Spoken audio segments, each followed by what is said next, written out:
The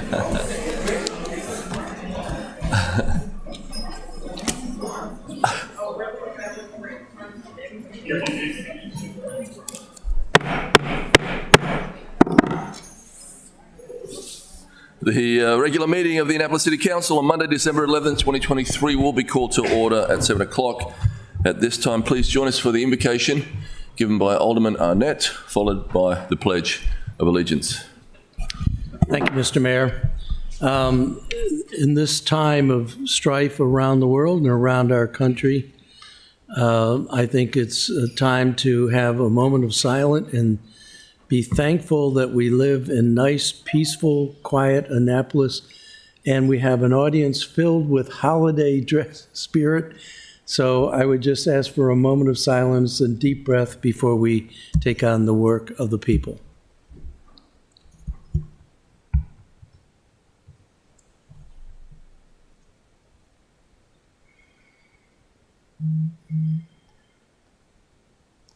Thank you.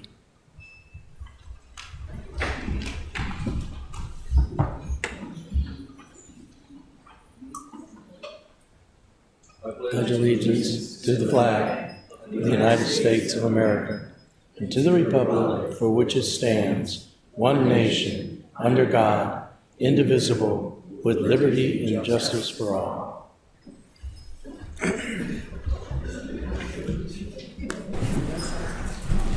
Madam City Clerk, please call the roll. Yes, sir. Mayor Buckley. Yeah. Alderwoman Tierney. Alderwoman O'Neill. Present. Alderwoman Pendell Charles. Present. Alderwoman Finlayson. Present. Alderman Shannon Meyer. Present. Alderman Gay. Present. Alderman Savage. Present. Alderman Arnett. Present. We're all present for a change. All present. Well, but present Someone's in is supposed front. to hear. Mr. City Attorney, please present the first item on the agenda. Yes, sir. The first item on the agenda is approval of the agenda. This time I entertain a motion to approve the agenda. So moved. Second. Second. All those in favour say aye. Aye. Opposed? Thank you. Mr. City Attorney, please present the next item on the agenda. Yes, sir. The next item on the agenda is ceremonial items, beginning with ID 16923, Annapolis Boat Show's presentation. Right. Leave me up there? Okay. I didn't see anything. Were we supposed to read something? Which way are we supposed to look there? Yeah.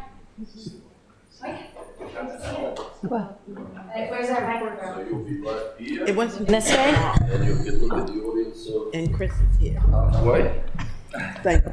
I'm Mary Ewenson, and this is Pete Trogdon. We're with the Annapolis Boat Shows. Again this fall, we had 2 super successful shows, and thanks to the cooperation of the City of Annapolis, all the people who work here, live here, have businesses here, we had incredibly great shows. We had 2 rainy Saturdays, which cuts down our Saturday gate a little bit, but we're still thrilled to present a check for just over $550,000 to be at City Dock for 2 weekends.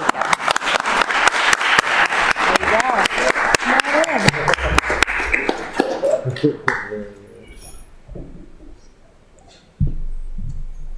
And we're especially looking forward to all the construction at City Dock and how that's going to go.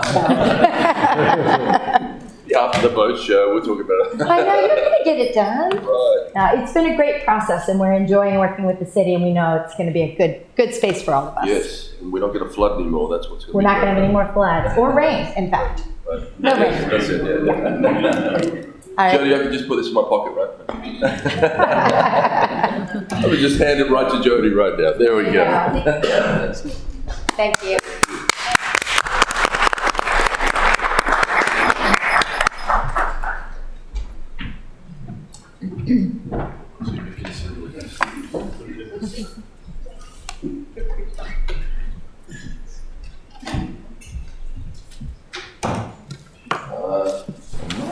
Mr. City Attorney, please present the next item on the agenda. Yes, sir. The next item is ID 17623, a city council citation, the Taylor family, a tailor-made Christmas.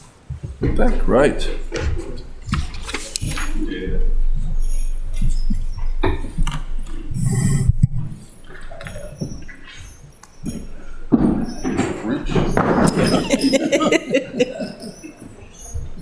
He's here for the budget.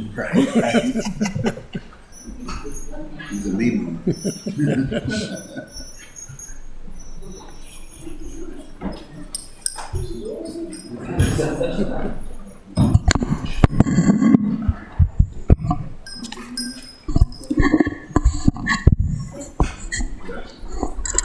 Good evening, everyone. And if you're a resident of Ward 3, even the city of Annapolis, you've seen the Taylor family many times in our communities. They do an awesome job. And if you came in through the front door, you saw their sled. And we have Santa, Mama over here, Miss Thelma, but I'm going to read a city council citation honoring them for the commitment and the work they do every single solitary year during this season and other seasons of the year.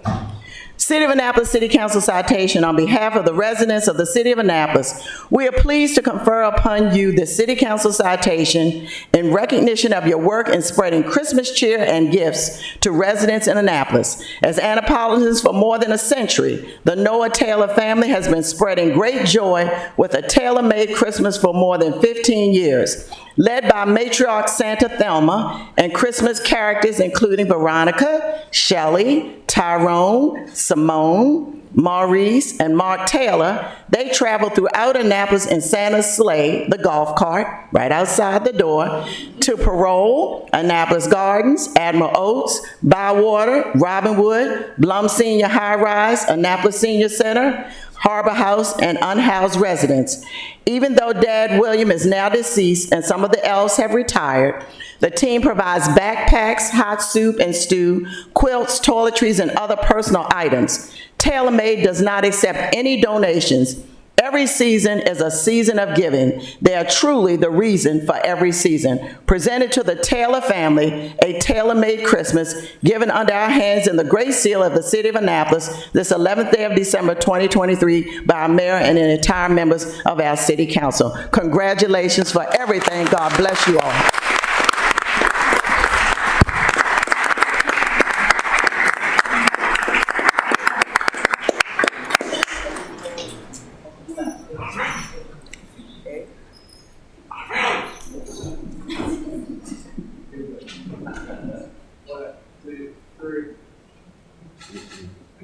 Would you all like to say anything? Yeah, I'd like to say something.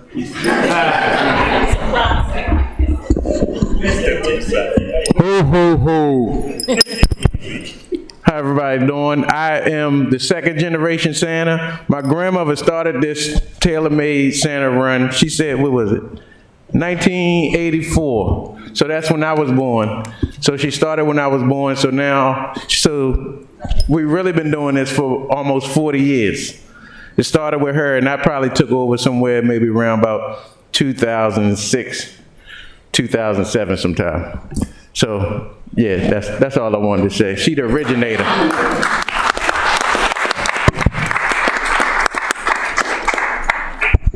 One thing I want to add about Mr. Maurice Taylor here. Several years ago, one of his short documentaries was featured in the Annapolis Film Festival. So we congratulate him for all that he is doing and has done for our entire city and the entire family. Thank you all so very much.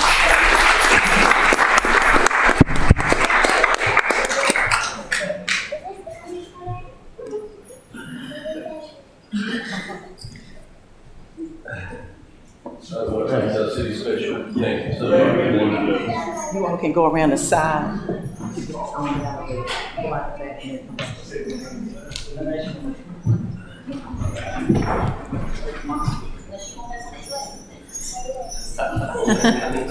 Oh, is that supposed to be?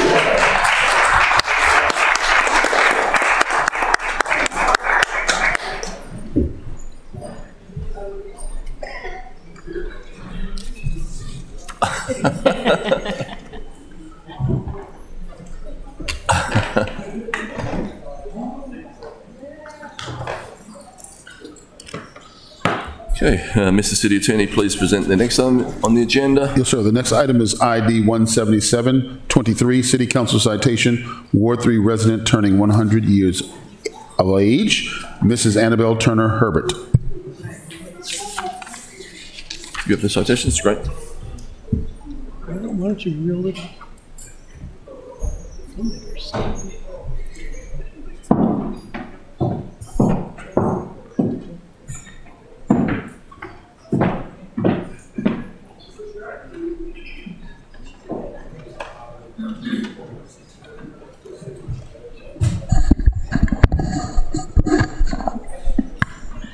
As you all can see, we have quite a few relatives and friends here for Miss Annabelle. And why don't you all stand, and we're going to come up and take a group picture after the presentation of the citation. And Alderwoman Finlayson is here as well because they're members of the same church. But I remember Miss Annabelle starting in 1960. She was our cafeteria manager at Parole Elementary School. So I've been knowing her a long time. And we are so proud that she's here with us today to celebrate her birthday. And I'm going to read the City Council citation. And where's the mayor? Oh, okay. City Council citation. On behalf of the residents of the City of Annapolis, we're pleased to confer upon you the City Council citation in recognition of your 100th birthday on December 27, 2023. Happy birthday.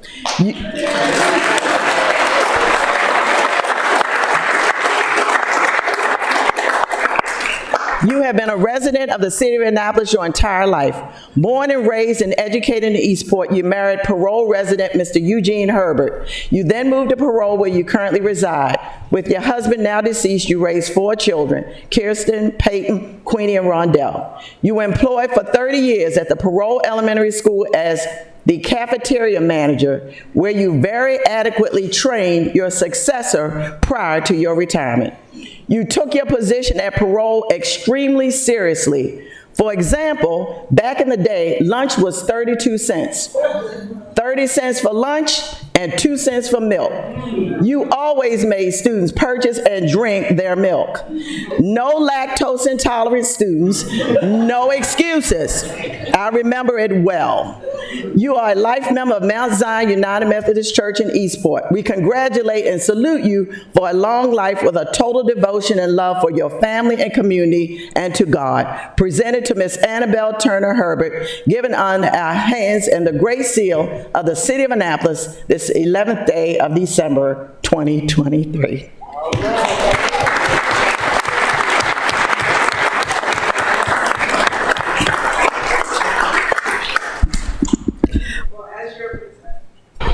As you're presenting to Miss Annabelle, Miss Annabelle, and she always calls me by my mother's name. My mom's been deceased since 1970, but they were best friends. She has known me my entire life and doesn't miss an opportunity to tell me that I look beautiful and I look just like my mother. So very fond. So it is truly an honor and a pleasure to present this citation to you today. You look beautiful. No one would ever guess 100 years, but you are an awesome leader for us, and Mount Zion is hanging in there. Thank you very much. Love you, Mr. Mayor, would you like to say a couple of words to one of our oldest members of our community? You don't look a day over 50. It's an honor to see you. I think we've seen each other before, but truly this is what makes the city we live in special. I mean, coming out on a Monday, cold Monday night, because of so much love for this woman right here. Thank you for the love that you bring to Annapolis. I think, you know, we have a beautiful, loving, caring community, and sometimes you lose sight of that, and I feel very lucky to be part of that. Thank you for letting me be here for your birthday. Is it your birthday today? All right. Okay, cool. Awesome. Well, amazing. Thank you so much. We truly appreciate you. Would you like to say anything? Want to say something? Can we sing to you? Thank you very much, everybody, as I am inspired to be here. All right. Hey, go, Mama.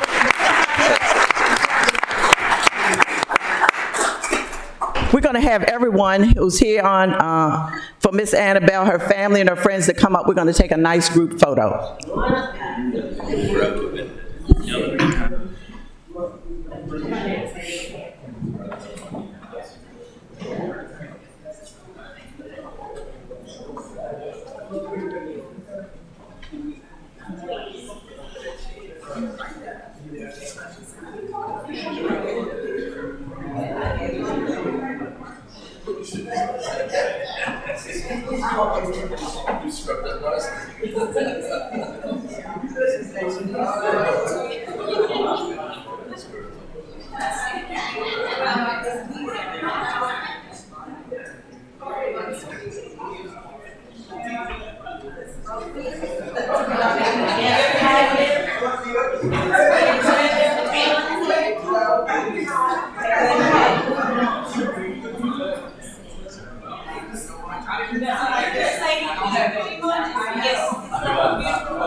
1, 2, 3, one more.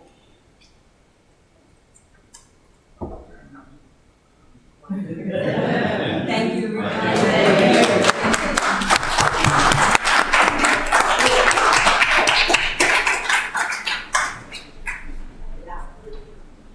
This is our baby stuff to 98. I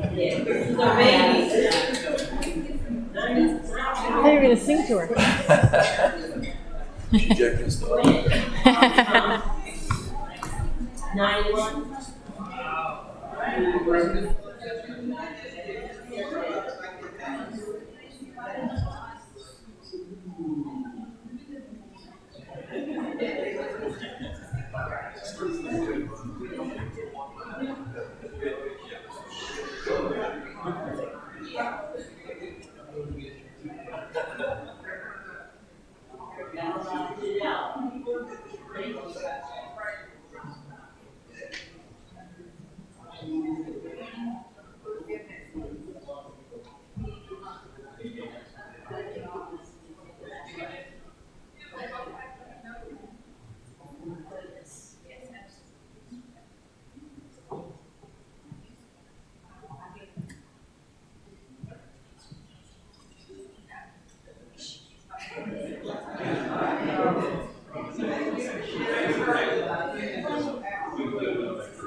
Yeah, it was just an annual check.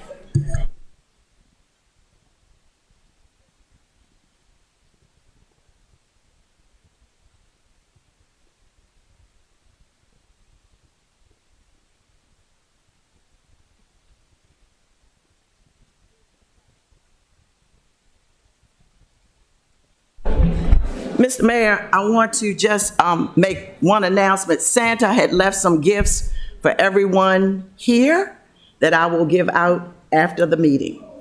Yes. Yes, ma'am. Okay, here, you know that's illegal. And in a Crown Royal bag. That's what he brought it in.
Thank you. Thank you all. Thank you. Happy holidays. Mr. City Attorney, please present the next on the agenda. Yes, sir. The next item on the agenda is petitions, reports, and communications, beginning with update from the mayor. Right. No public comments here. Okay. So, good evening. This is our last council meeting before the holidays. We have a full agenda, so I will keep this as short as possible. There's a lot going on around town over the holidays. On behalf of my wife, Julie, the Mayor's office staff, city department directors, our amazing City of Annapolis workforce, and members, all the members of this council, I want to wish you and your families a very happy holiday season, whether you celebrate Christmas, Hanukkah, Kwanzaa, or even if you aren't celebrating a religious holiday at all. To find out about Christmas and New Year's Eve events in Annapolis, please go to www.annapolis.gov. We had an amazing parade of lights on Saturday, and the town was bustling. The Christmas market was amazing. There's still many, many things to come. So we appreciate all your support in this wonderful Christmas town. I will mention just one event in particular, our own holiday open house right here in City Council chambers this Thursday, November 14th from 4 to 6 p.m. We'd love to see you, share some hospitality and goodwill, and celebrate both this year that's been and that all that lies ahead for us in 2024. As we wrap up 2023, please stay safe out there and have a happy new year as we roll into the new year, and a big thank you to everybody, especially all of you that come on a regular basis. We appreciate you all. Mr. City Attorney, please present the next item. Yes, sir. The next item on the agenda is reports by committee. Alderman Neal. Thank you very much, Mr. Mayor. The Transportation Committee will be meeting Wednesday, December 13th, 4 p.m. here in Council Chambers. We're actually going to be talking more about the parking information and transportation information that we found on the Netherlands trip. And Director Marcus Moore from the Transportation Department will be there as well to answer questions and talk some more about some of the ideas that have come out of that trip. Thank you. Thank you. Alderman Shanamar.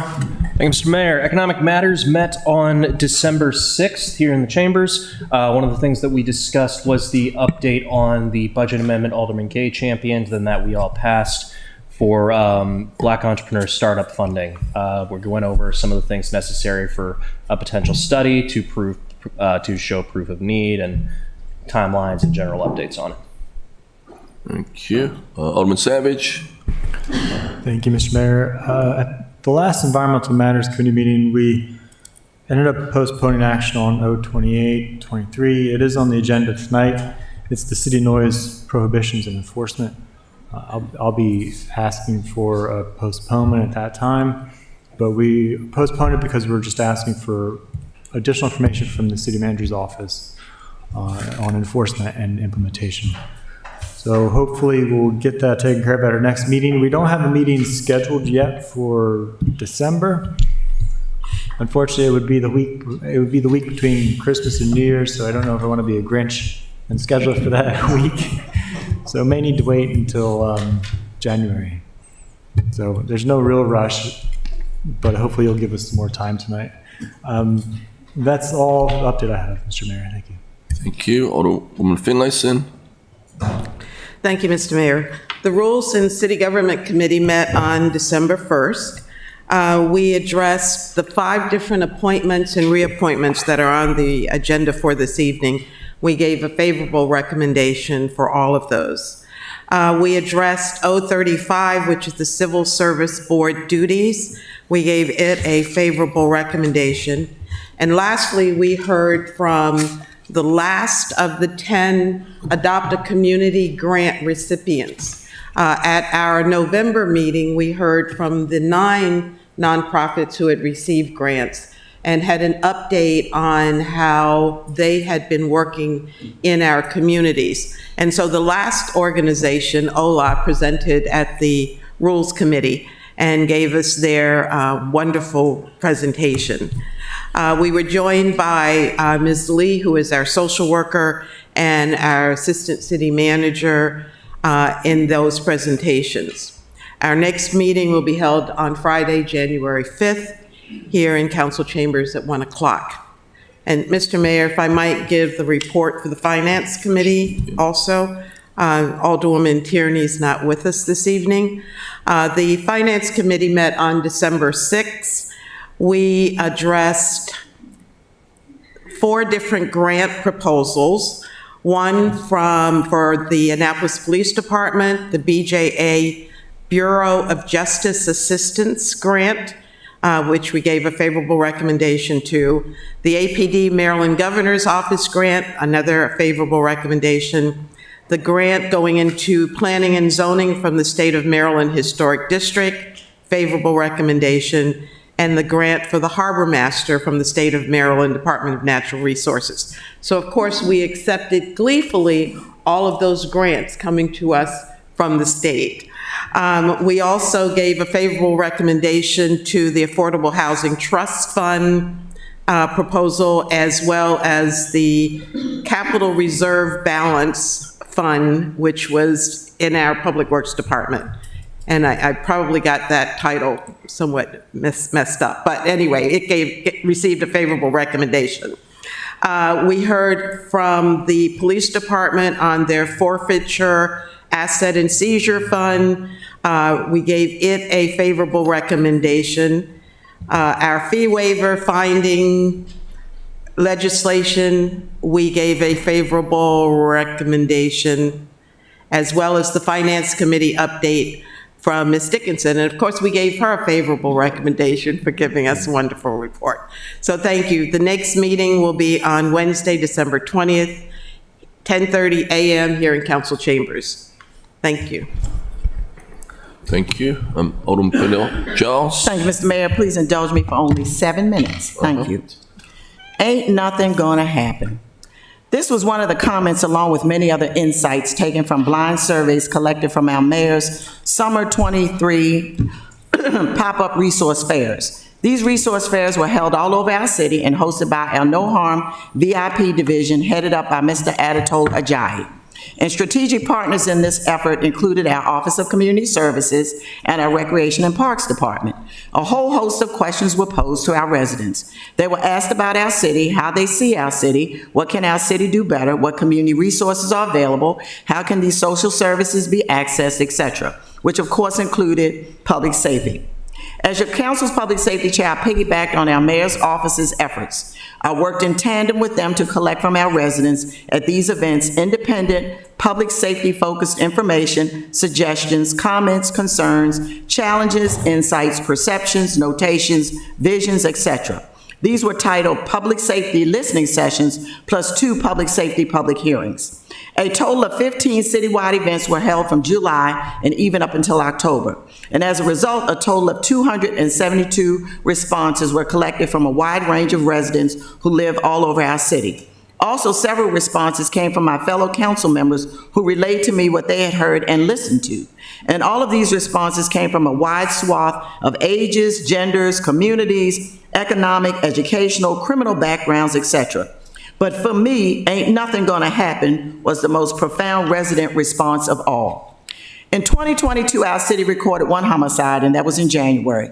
Because the level of violence started to tick up in January of this year, I began even more regular discussions with our mayor and Mr. Ajayi and his team. I took a citywide mid-calendar year public safety assessment on July 1st, 2023. Since that time, my discussions with our mayor regarding public safety intensified, hence in large part the reasons for hosting these 15 summer and into fall community events. I continue to openly acknowledge that our mayor's and my colleagues' recent information gathering trip to the Netherlands that included resiliency infrastructure and financing, flood mitigation projects and protection, climate change, sea level rise, and other environmental, housing, parking, and transportation modes and challenges that are requiring millions and millions and millions of dollars to address are all extremely important to our city's current situation and the future and survival of our city.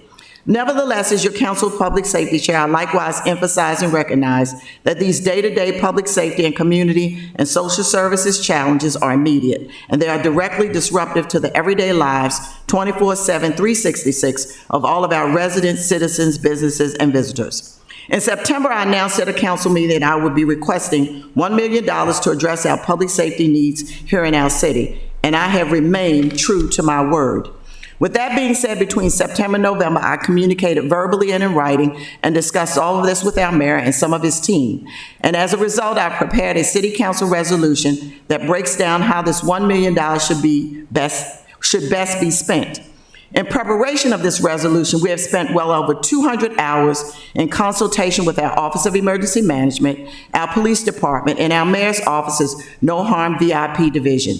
And these hours include the resource fairs and the public safety listening sessions and hearings. Also, additional funding is being sought beyond this $1 million for our fire department. And after even more discussions, additional funding is being sought for other necessary items, including some state unfunded mandates. All of the items listed and requested in this resolution include a combination and a very healthy balance of law enforcement, public safety, and community and social services needs in support of our residents, businesses, citizens, and visitors. There's also a wish list of necessities that really need funding as well, but they are not included in these funding figures. This resolution, R-60-23, to be introduced before this council on January 8, 2024, will outline the details. It is my understanding that our city staff is currently in the process of preparing the necessary reports prior to January 8th. For example, I look forward to our city finance department providing us with funding options and availabilities, namely what funds are available now and for what items, what funds will be available in a few months and for what items, what funds can be available on July 1st, 2024, and for what items, as well as what and who we need to tap into if city funds are not available or are not sufficient. Namely, the state, the county, the federal government, possibly grant funds, et cetera, et cetera. And I am most willing to assist our departments. I'm also requesting that this resolution be referred to 4 different city council standing committees, which allows every council member to weigh in. And I'm also requesting that at least one public hearing be set on our council agenda for this resolution. Admittedly, this resolution is lengthy, 40 pages, and it needs to be. It is very comprehensive so that everyone can see what has transpired, especially over the past 6 months, and respectfully for our residents to tangibly see that we are truly taking each and every one of their responses to heart, and that we value all components of public safety and community and social services. For me, the blueprint as well as the roadmap as to how we as a city proceed and approach public safety and community and social services is very clear, especially based upon the 272 responses from our residents and thereafter the detailed discussions within our city that have all resulted in the creation of this resolution. And follow-up includes taking each one of these 272 responses provided by our residents and dividing up each and every one of them and pinpointing what department is accountable for its implementation. Additionally, I remain hopeful and prayerful that when it comes to our public safety team's 3 individual budgets, that our mayor's fiscal year 25 budget is not reflective of the old adage, taken from Peter to pay Paul. Let's not let anything, nothing, nobody, nothing at all hinder us, nor stand in our way, nor stop us from providing our residents as well as our businesses, citizens, and visitors with what they are requesting and with what they legitimately need and deserve in order to assure a quality of life that everyone can enjoy. They are the ones who elected us to do this very important, immediate, critical, and vital public safety and community and social services work on their behalf. It can go without saying, as all of you know, at least 95% of the time, my votes on this council align with what the majority of my council members want and ask for, and most often without any questions, since I regard your areas of expertise and vetting processes to be very important and spot on. In this mix and in this resolution, we cannot overlook and we must integrate the sordid history of our city as well as our county, and that which I have personally lived through, which demands our action, and no less should be expected. Personally, I don't want the resident who said, "Ain't nothing gonna happen," proved to be right, and it probably came from a lifelong resident like me. Let's all prove them wrong. Something's gonna happen. Thank you, as always, for this opportunity. The next meeting of the Public Safety Committee will be in January with a date to be determined later. Thank you. Thank you. Mr. City Attorney, please present the next item on the agenda. Yes, sir. The next item on the agenda is comments by the general public. Anybody like to come forward and speak? No one signed up, but please come forward if you have something. Sure.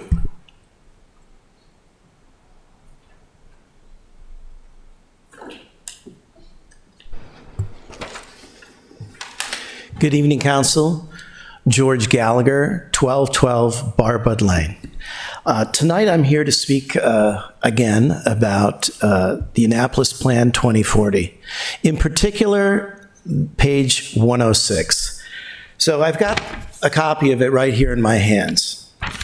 So this is about the zoning language in this plan.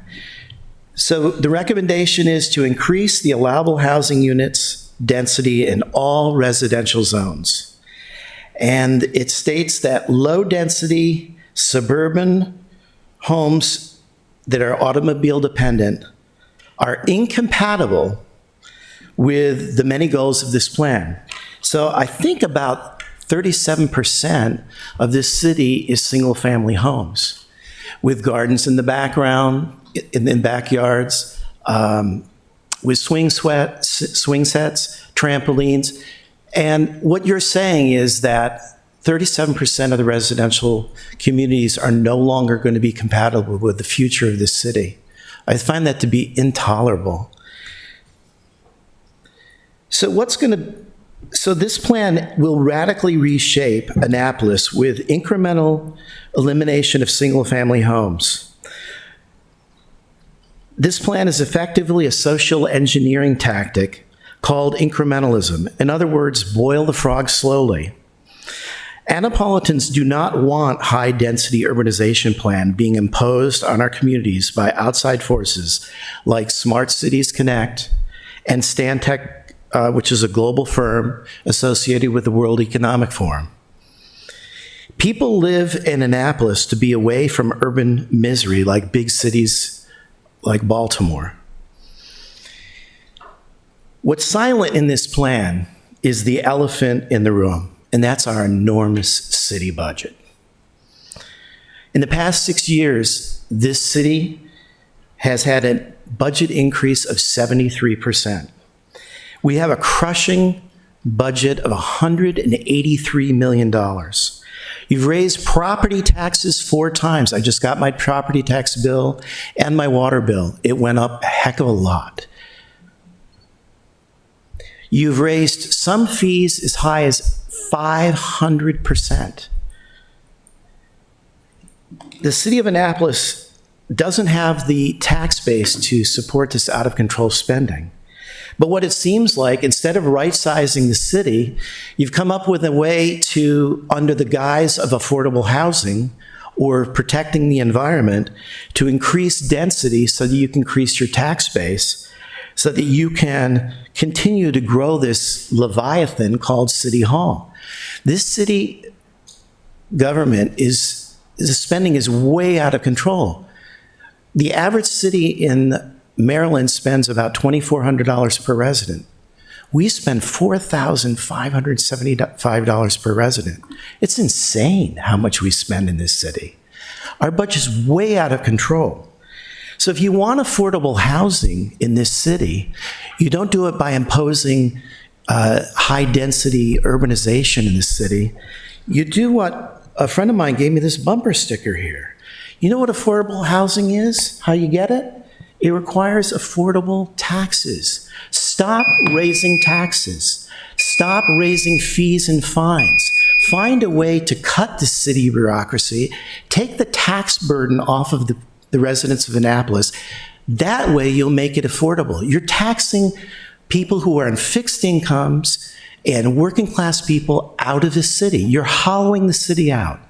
Please cut the taxes, cut the bureaucracy, make this city affordable. Thank you.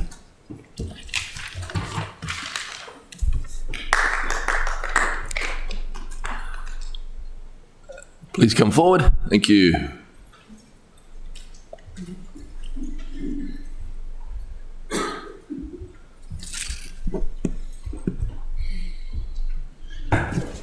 Hello there. My name's Ryan Franey, 133 South Homeland.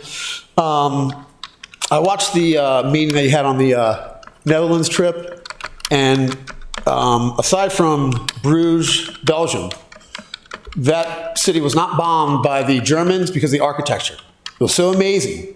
They were like, you're not going to bomb it. The rest of the Netherlands was bombed severely.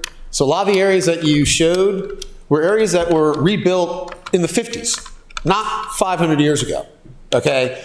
The Netherlands, the pictures that I saw remind me of the Eastern Shore. Flat. The good news is that you could have made connections with people who, that is what they specialize in. If the people of the Netherlands didn't do what they do, the country would be underwater. So to have those connections about getting even like a discount, just the right things that we're going to need downtown, that's good. But for the most part, I truly believe it was a waste. Because the World War II aspect of Europe is something that you can't look past, okay? When you're starting from scratch, and there's one church that if you look at it now, it is beautiful. Look at the picture after World War II. It is the only structure there. It's just wasteland. A little more history.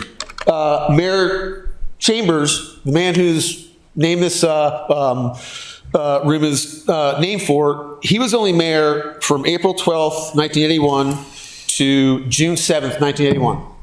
That's all. The reason why his name is up here is because he stepped up.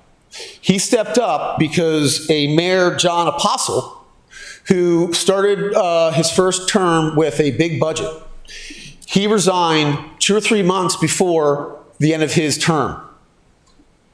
The reason why is because he knew that the budget was out of whack.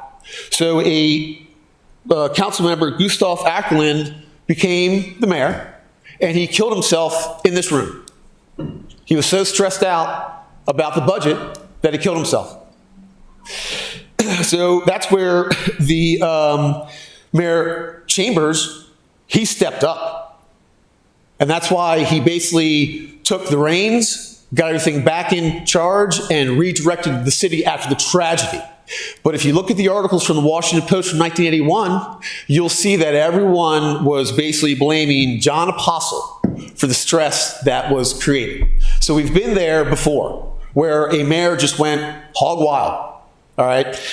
This downtown park, the elevated aspect, I don't understand that, because basically if the city floods, you're going to have an elevated park. That's it.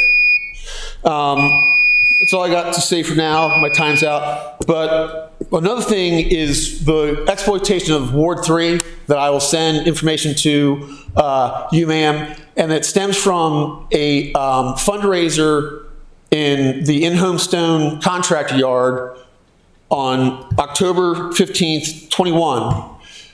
Your fundraiser. Yeah, it was your wedding reception. You got married October 9th. I looked up your wedding stuff. You didn't even have a wedding reception. I was at your wedding reception. I've got videos of you talking about how you met your wife, everything else. The mayor discussed what he wanted to do with the city. So I actually called the police. The police said, well, sorry, Mr. Schandelmeyer said that they have a permit for this party. I think you're over your 3 minutes. Thank you, my friend. Okay. Thank you. So basically, I've learned that if someone speaks to something that you agree with, they can speak as long as they want. We let you go. No. No. That's how it is. Okay. Thank you. That's how it is. No. Okay. So, like I said, the Ward 3 exploitation at your listening session, you had 2 tornado victims there that you invited there as props. Because it was a listening session, so everyone there was asking you questions, not them. You brought them there. You should be ashamed of yourself. Have a nice day. Anybody else like to come forward and speak? Edilene Barros from 1212 Barbara Lane. So I didn't wish to be here today at all.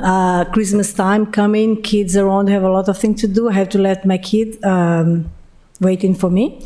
But when I heard that 24 hours before there is another ordinance of the city trying to stop people from using the leaf blow, that's blown my mind. I mean, they want to stop Annapolis to use the leaf blow so because of noisy. Well, I have to know more, but I think that this ordinance in 24 hours notice for people like me that use that every time when the winds blow my leaves. And I'm really very disappointed to hear that Annapolis become a city that in the middle of the night, next morning you heard about some ordinance coming, and you never even have a time to think or talk about to anyone to say, wow, that makes sense. That's ordinance about the leaves blow, it's crazy. Doesn't make any sense. I think Annapolis doesn't use that excuse about noisy. I don't know. It's crazy. I totally against of that. And in the second part, I'm so disappointed. I've been in Annapolis these last 10 years. I'm living in a city that I want to bring my kids here to raise them in a single home, and I want them to enjoy this freedom of life. And then I have my Airbnb business because I'm home all the time. I'm a homeschooling mom. And then, again, the bureaucracy of this city is getting every day worse. Things that nothing to do with the Annapolis I was happy to be in for the last 11 years. Things seems out of control here. And like a little business that I have, Airbnb, it's become so complicated for me. I imagine that so many people stop from doing Airbnb because every year they have to go for all this license there, pay here, pay there. And I have to have inspection every year in my house. Things that doesn't make sense, very complicated. And then every month, I have to report every little thing. I only have 1 or 2 little rooms, and then we have rent all the time, and I have to go for all this bureaucracy. Doesn't make sense for Airbnb room, 2 rooms, and all this bureaucracy. I think the council has to be more aware about people like me that sometimes do a little extra and don't want to complicate their life, you know. And then I only see ordinance, and then now I hold that in 24 hours I have to stop to use my leaf blower because they stop that because of noise. What noise? I mean, really? So then you have to stop boat, car, everything? Airplanes? What are you talking about? And now I just heard about single room that want to be away. I mean, something is wrong in this city right now. It's like they want to put this city upside down. I mean, so that's all I want to say. I think that this 24 hours ordinance awareness, I don't know a lot about law, like you can imagine, and things need to be more clear on that matter. Thank you.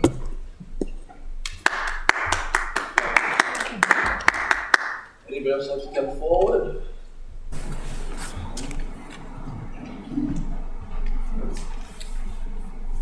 Peggy Williams, 103 Wiltshire Lane. I wish to go on the record as a resident on my concerns about sustainable development. According to the UN Agenda 21, the agenda for the 21st century is a comprehensive plan of action to be taken globally, nationally, and locally by governments in every area in which human impacts on the environment. Agenda 21 was signed by George H.W. Bush along with many other international heads of state in 1992 without congressional consent. Currently, the name has been updated to Agenda 2030. It's a plan to inventory and control all resources, human and natural, and all means of production in the world, and this is a process that is happening right now in every city, town, and community in the entire world. The goals of tight control over all aspects of life are outlined right on their website. This agenda is also being pushed by the World Economic Forum, whose recent 8 predictions for the world in 2030 promotion started out with the quote, "You'll own nothing and you'll be happy." As far as the sustainable development push at the local level, is it true that our tax dollars pay consultants to develop these regional plans for our local planning departments in accordance with city and county climate action plans? Being that the 2040 comprehensive plan has an overarching global push, it seems to be redrawing and erasing jurisdictional boundaries, in effect erasing city, county, and state sovereignty where we vote, where we have our representative government. This so-called regionalization seen in the 2040 comprehensive plan is actually a transition to a non-representative government, a socialist control mechanism where we will ultimately be governed by unelected boards and commissions. This is governance as opposed to government by the people. Such a program should lead constituents to think of questions such as, would you trust a government-run program that regulated all aspects of human living in order to save the planet? How would you feel if the government used eminent domain to take your private property in order to save a certain species on it? Would you accept monitoring of your private well so that your water use can be restricted? Would you approve of the government fining you for use of your gas-burning car because your carbon footprint is too big? Would you approve of the government drawing boundaries and then restricting your freedom to travel outside of those boundaries in order to limit your carbon footprint? It's called a 15-minute city, and early implementation of them in Europe has met with fierce resistance due to its open-air prison feel. I suspect most citizens would not react positively to any of the above, but I think it's important for people to understand what they are really signing up for when they accept sustainable development. Thank you.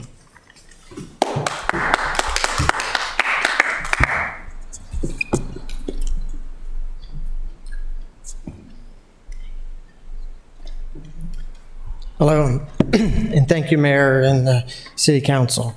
I'm David Morseberger, 1241 Village Lake Drive. I grew up in the area, and I really love this city. I've been monitoring the items that are happening in and around our city government. The city is becoming very authoritarian while the community is becoming less safe, telling us what we can and cannot do while crime rises and taxes increase. Experience shows people will wake up and your necessary tax base will leave when they've had enough and go for safer and cheaper areas. Your short-term gain will be tomorrow's leader's crisis. This while accusing others, like in an opposing party, of being the authoritarian or the fascist, while the things that you do, kind of almost you're projecting the things that, that seems to be happening within the county. The city motto, which I love, is, I have lived, I shall die free. I believe Maryland and Annapolis will in my lifetime once again be free. It will once again be the free state. It will be a safe state where individual freedom reigns over government control. Thank you.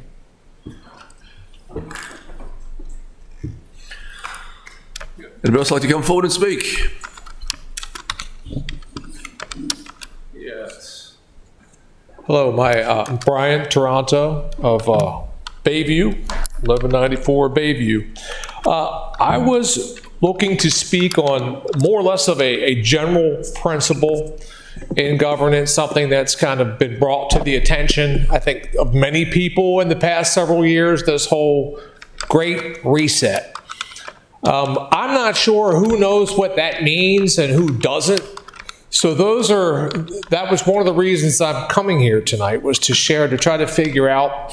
I guess there's no good way to do that without asking you to put your hands up, and I know that I learned the rules of this game. I get 3 minutes, and I got to try to get it all out quick. But I'm curious as to who you can have an extra minute too. So, all right, good. Yeah. I'll take it. I'll raise you to now. So, the Great Reset. I don't know who knows the extents and the details of that, but that's some pretty scary stuff once you get into it. I mean, we're talking almost Death Star, Star Wars. I'll give you a little bit of the background. Again, I don't know who knows who's hearing this for the first time. Some of you may be a part of it for all I know. You may be all for it. Some people will be against it. Some people will be for it. Some people know what it is. Some people don't. Some people have heard of it. So this is the reason I wanted to kind of discuss this with you. But I had to share that it was started by Klaus Schwab. That name, maybe you've heard of. He was born in Nazi Germany. I don't blame him for where he was born, but his family contributed to the Nazi war efforts, so we are told, so there's documentation of. The World Economic Forum went on to kind of conjoin with the World Health Organization. These are things that kind of have interlocked. My concern is anyone who's ever cracked the Bible open at any point in your life to understand what global governance is, or a world emperor type of thing. If you're an atheist, you have no clue what I'm talking about maybe, but that's setting a stage for a Revelations type of event. And I think that's important, whether you believe in that or not. It's important to be aware of that. So when we're governing, I don't care what house we're talking about, and this isn't about elephants and donkeys. When you understand more about the Great Reset, elephants and donkeys are playing ping pong on the deck of the Titanic. That's the significance. Some of these other folks have alluded to certain aspects of the Great Reset, the 15-minute city. From 15 minutes where my head hits a pillow. Is there a hospital? Is there a school? Everything is in walking distance because we're all going to die and blow up from global warming, from atmospheric cow farts. So we have to do this. That's one of the rationale, that's one of the rationale behind. Oh, I got a minute, don't I? All right. I want people to be aware of what this is, of what the Great Reset is, who's behind it. It is all very real. Sounds like a Star Wars movie. I would take it into strong consideration in anything you do governing. It's that important. And again, for those of you who may have some faith in the Christ, a deity of Christ, or what the Bible has to say, it is well worth understanding the Great Reset. Go ahead and mesh that up with Revelations. I'm not a preacher, I'm not a pastor, and I'm not here to preach that. But it is my belief and it is my faith, and it's worth doing. And I would also, I keep doing that to you, I'm sorry. It's worth knowing and investigating. Maybe I'll come back another time and speak a little further on some of the other points surrounding the Great Reset. But please do yourselves a favor. If you do not know, educate yourselves. Please. Thank you. Great Reset. There's actually books. There's a couple of videos. The World Economic Forum, you can write that down. Klaus Schwab, that's a name you look up. He headed that up. So. Okay, anyone else like to come forward and speak? I would, thank you. Thank you. I know this man. How you doing? Fine. My name is Don Lamb Miner, and I live at 107 Northwest Street. I've been away for a number of years, but used to attend these meetings on a regular basis. And I just wanted to stop in and thank all of you for the work you've done and the dedication you've put into the work you've done over the last 5 years, particularly while I've been gone. So I wanted to thank you, wish you all a happy holiday, and I hope to get to know you better as we move along. Thank you so much. Well, thank you. Mr. Mayor, I would just like to welcome Mr. Lamb back to Annapolis. Yes. We've missed you. We did miss you, Don. Thank you. Anybody else like to come forward and speak, please? Thank you. How you doing? How are you?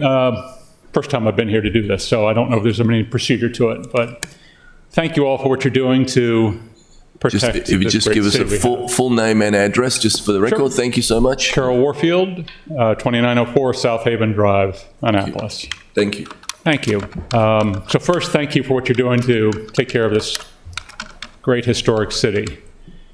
One of the features that makes Annapolis quite unique in our history, to me, is it is the place where George Washington resigned his commission, and a rare place when a person of power was commanding the army, had all the power, the only person really said, I'm going to step away and wait for what the people want to do.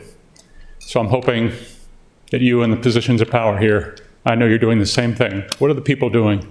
I want to speak about the Annapolis 2040 plan, which I'm hearing there's a lot of comment. I'm just starting to get involved in some of the public comment that's going on. And it's come to my attention, I guess it's on the website, that Stantec is the company that this city is looking to or working with to guide through that process. I was a little bit surprised to see that they have already hired a project, looks like they're hiring a project manager for Annapolis. That would surprise me. I don't know if that's been approved to go forward with that company or not, but it sort of surprised me that step's been taken by them. To me, turning the management of this city and its future over to a third-party company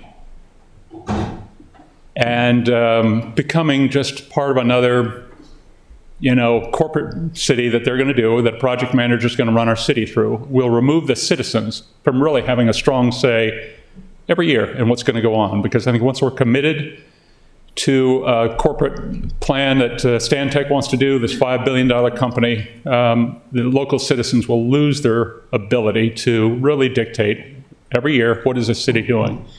You'll become part of a corporate plan, and they have project managers. You can do change orders. They can come to the citizens and say, we want to go to a different plan. It'll cost the city. The project manager they're advertising for has a salary of somewhere between $140,000 and $200,000 a year for a salary.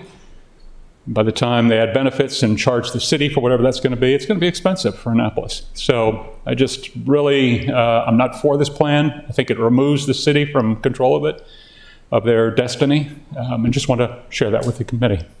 Thank you. Thank you. Anybody else like to come forward and speak? Seeing no motion in the chamber, I declare public comments closed. Mr. City Attorney, please present the next item on the agenda. Yes, sir. The next item on the agenda is the consent calendar.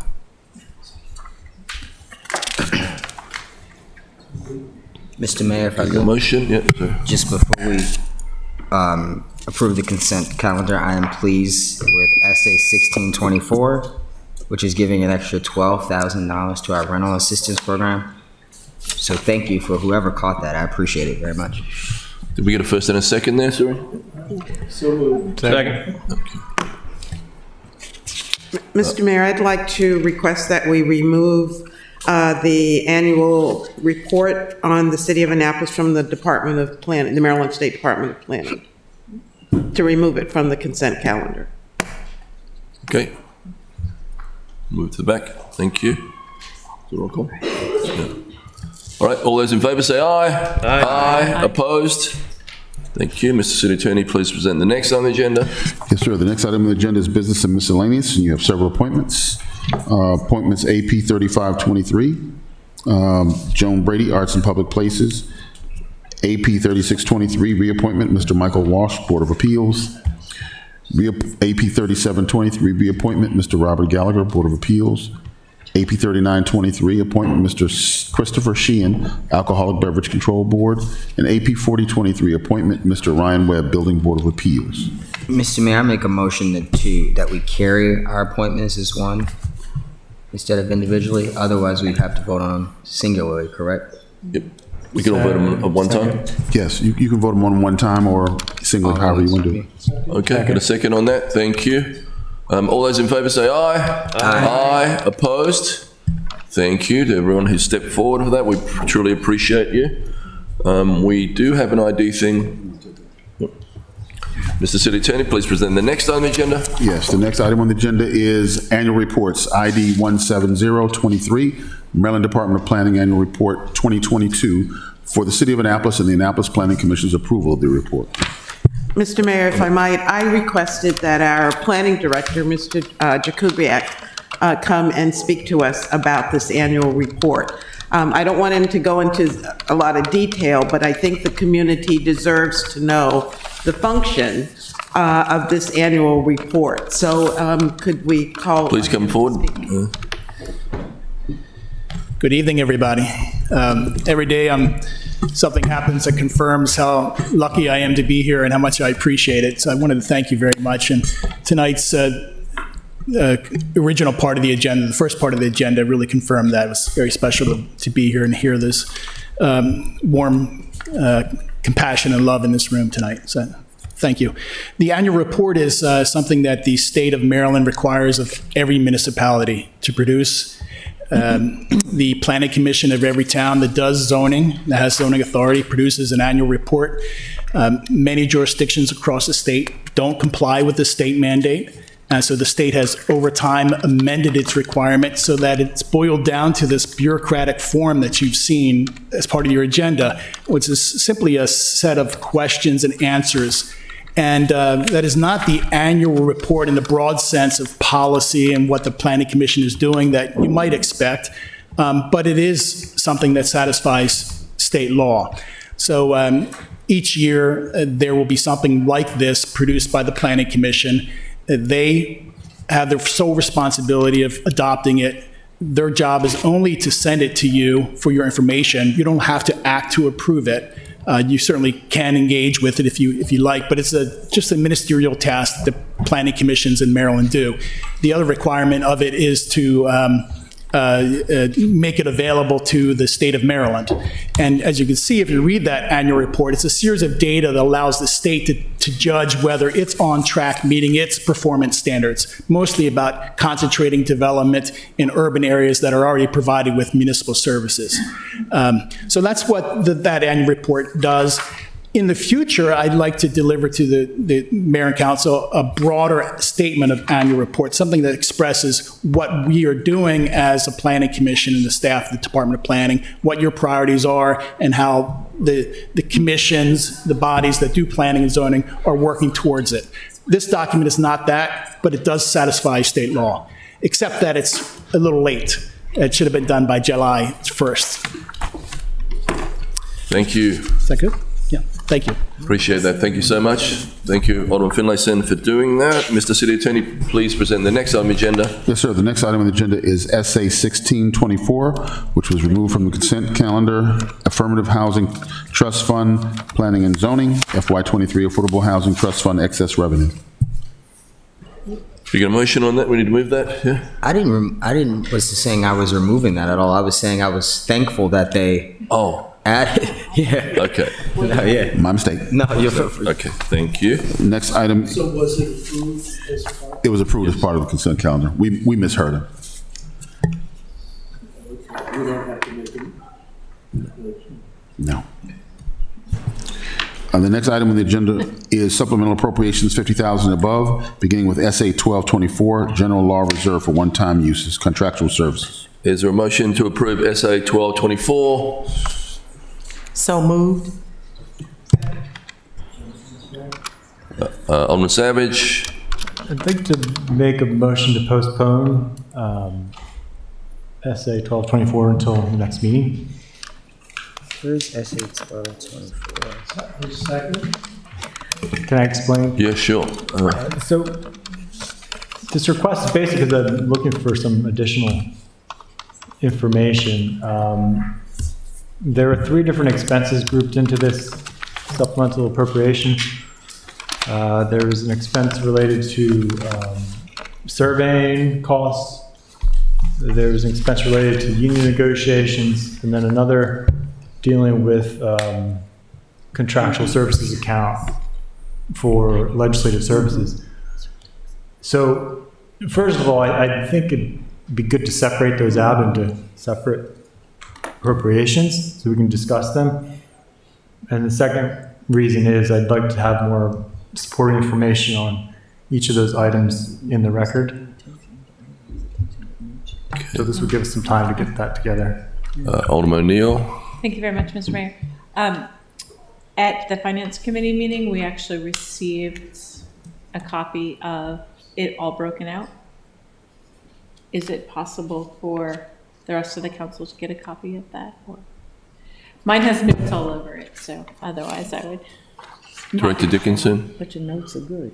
No, they are. That's what she's asking, if they can have a copy of it. It was sent to us electronically, wasn't it? Because you take really good notes. I don't know about electronically being sent. I can look at the copy that I have and stuff. Would you like to make a copy of mine? Because we can benefit from the notes. I can. Sure. Okay. We are on 13, right? I say 13. It's a 12. 12. Well, 12, should we move to the next item while we wait? Well, no, she should be back, so. There's a motion on the floor to postpone with a second, right? Is there anything that the director can give you information on right now, Alderman Savage, or? Well, so I'm assuming that these are grouped because they're all related to the law office contractual services. Yeah. But they're actually independent expenses.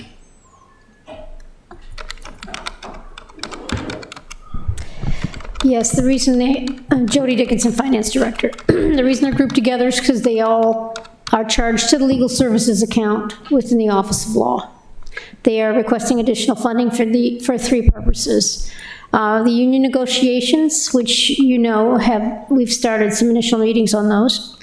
The legislative rewrite was regarding the adequate public facilities work, which finished this year. They had anticipated it would finish last year. They need some more funding this year to finish it, but it has been finished. And the other two projects were some research work done for some street issues that we want to take ownership of some streets, and we had to do some work to research the ownership of the roads, and the Office of Law could certainly tell you more details on that. But they all hit the same account, and the fact that the union negotiation money was not in the budget was a budget oversight on our part. And the two that's streets by far the largest number. Gibraltar, which we've been trying to get control of so that we can repave, and the second street is Jeremy's Way. So. Yeah, I'm fine, but I understand the rationale and what happened with the union negotiations, and I know that's ongoing. My question on the surveying is that a Public Works CIP project as far as the street and parks, or is that Record Parks? Who's working on that, or is that the mayor's office working on that project? Jeremy's Way was one of Ross's requests to get that under city control so that we could move and repair the bulkhead, but until that is under city control, we can't do it. And then we all know about Gibraltar and the massive monster potholes in Rhonda's ward. So, Yeah, just want to add to Mr. Mayor, regarding Gibraltar, we did not find out until the initial stages of building town courts behind Dunkin' Donuts that the city did not own the roadway. And so there was a lot of work that had to be done in order to get those 48 or 42 units built. And that was back when we started, I guess about 5 or 6 years ago. And then we had to afterwards determine that we needed to change it to a city roadway. The potholes are horrible. There's not a month that passes. In fact, my husband came home one day and said, when are you gonna do something about this? It is really bad. And when it snows, and the businesses that abut the roadway actually own the parcel, the part of the roadway that's in front of them. So nobody's really responsible for taking care of it. But like I said, we didn't know any of this until a few years ago. So it's really critical about Gibraltar. I can't speak for Jeremy's Way, but I can speak for Gibraltar. But I guess I'm just wondering why, can this come out of Public Works? Do they have a contractual budget that this can come out of? Because it seems like they'd be more in line with doing survey work. Mr. City Manager, would you? Mr. Mayor, Mike Malinoff, City Manager. On each of these items, let me start with the union negotiations. Unfortunately, it was something that the city attorney did ask for, was supposed to be included in the budget, and wasn't. And that was on our side of the table. And the union negotiations are ongoing now. And we really need that. And the assistance of the outside counsel is very important. Gibraltar has been long, I can remember when I was first here and Sam Bryce and I were tangling over the fact that it was a private road and it needed to be having potholes filled, and he wouldn't do it and I'd say do it, and we kind of glossed it over and did it. But it is a private road and it hasn't been budgeted for that reason in the past. We did add some money in this year's CIP because I think the mayor and the councilwoman were seeking that, and we all knew it needed to be done. But there isn't separate money in Public Works budget. And Gibraltar is, as was mentioned, was a project that the councilman and the mayor and I and others went out to see. I think the neighbors are going to pitch in some money once we get down the road a little bit on it. But again, there isn't separate money in the budget for the work that's being done.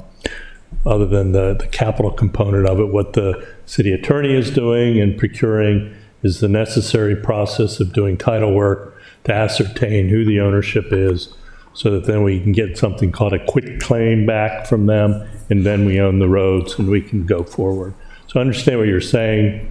We do have capital monies for the work. We don't have all this background legal research work funds, and that's why we need it. And I'd really think it's important that we get the funds now, because these things are, for a better word than to use, timely. Okay. The other part of my question is the city code rewrite for the APF. Because I think we need more information on that as well. Because my understanding, that is $27,200 above what's already been spent. Like, the underlying contract was for how much? 40,000, I think I heard at some point. Mr. City Attorney, I'm not familiar. Yes, the contract was 40. We didn't spend the 40, crossed over fiscal years. So this is the additional amount. So the whole contract was over 40. We started the contract in December of last year, and we knew that it would probably go into the after June 30. So this is part of the original? This is part of, yeah. Mm-hmm. Oh, okay. Yeah, and she finished it up after June 30. Okay. Mm-hmm. I don't want to belabor the point. I know I've said this before, but again, my understanding is this is kind of a priority from the administration to do this rewrite. I think we all agree that it needs some rewriting, right? Don't we? Well, my point is there was this. It was a significant amount of money to be spent on legislative services, and I just ask in the future that those large legislative expenses come to the council in some fashion, because that does take probably a decent amount of the law office's contractual money. And, I certainly would have had thoughts about what this contractual employee should have looked at in her rewrite. Because we supported it on first reader. I think it's in the planning commission right now, if I'm not mistaken. I have pages and pages and pages of amendments, because it's a very bad rewrite. Completely guts our stormwater, environmental, adequate public facilities and traffic. Anyway, I made my point. That's why I'd rather have that split out from the rest, because that I have concerns about, but the rest of it I'm completely understand. Alderman Arnett, then Alderman Gay. Thank you, Mr. Mayor. I supported the motion to postpone because when I looked at these transfers, there's very skimpy information. As it happens, this has been before the Finance Committee twice. I saw the first meeting before the Finance Committee, but not the second. And I do have some concerns about the rewrite of the adequate public facility. When I got wind that was going, I asked to participate and was not allowed to participate. I have, since I was co-sponsor of every bit of the 3 different pieces of legislation on the APF, thought I might have a little bit to offer. And I agree with my colleague that I'm not particularly pleased with what did come out of that. But that's really not why I support postponement. Long ago, when I was on the Finance Committee, I used to be frustrated during council meetings when some of my colleagues would ask about details, and it was sort of like, we went over all of this in finance, don't you trust us?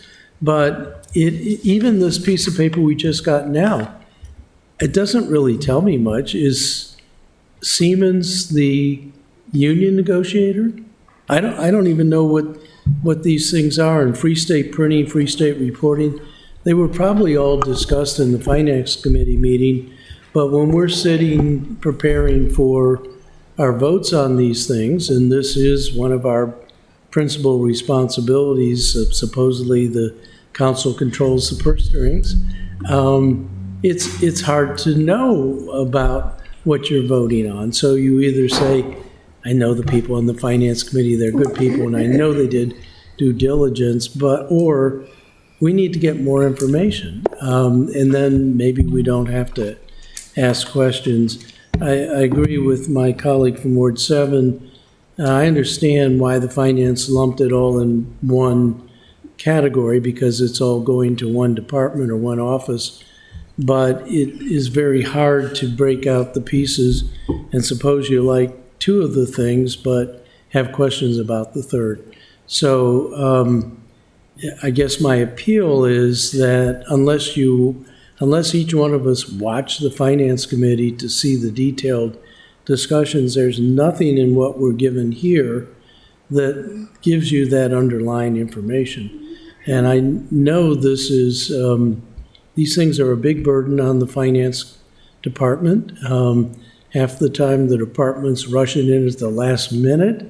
And sometimes we don't even get all the signatures of the people that are supposed to sign these GTs. But if we're going to be responsible stewards to the budget, and I think we heard some people talking about that earlier, I think we need more information. On this one, I think definitely would support getting more information. And so unless we all go to the finance committee meetings, how do we get that information? Director Dickinson had a hand up there to give you some information right now. Yes, I wanted to clarify something that we talked about at Finance Committee as well. The second table that you see on this piece of paper is what is currently in the Office of Law budget. It is coincidentally the same as the first number in the top table, but they are two different things. The 160 is the amount that's currently in the Office of Law budget. They need the amounts in the top schedule in addition to that. I don't understand at all. The second table is not related to the top table. Even though it totals to $160,000, it's just a coincidence that it's the first number in that first table. Earlier, when you were making your comments, you asked if Siemens was the union negotiating firm, and they are not, because it's other legal work that the Office of Law is having done. Well, thank you. I appreciate that clarification. So the things that are in the second table are not new. They're expenditures that have already occurred? Is that will occur this year. It is what the Office of Law asks for their basic legal services. Okay, and then on the top table, these are new items that had not been previously funded. So the Correct. Negotiation. Yeah, they had not been accommodated within their budget request. So the total cost for the APF rewrite is $57,200. Am I reading that correctly? The $30,000 that's in the second table and the $27,200. Karpinski was not the firm that is doing the rewrite. It's just hard to understand. I'm not. Ignore the second pay. Ignore the second. The essay is only for the top. So okay. If you want me to explain the second, I can. That's what you've already approved in this year's budget. The top is what this particular essay has to deal with. Right. Right. That's the only thing that's before you now. So is Karpinski, Koleski, and Karp? Is that the Karpinski is a law firm that does trial boards for police officers. Okay. And that amount has been approved by the council already. So ignore that for today's discussion, because the only thing that's before you is the top chart.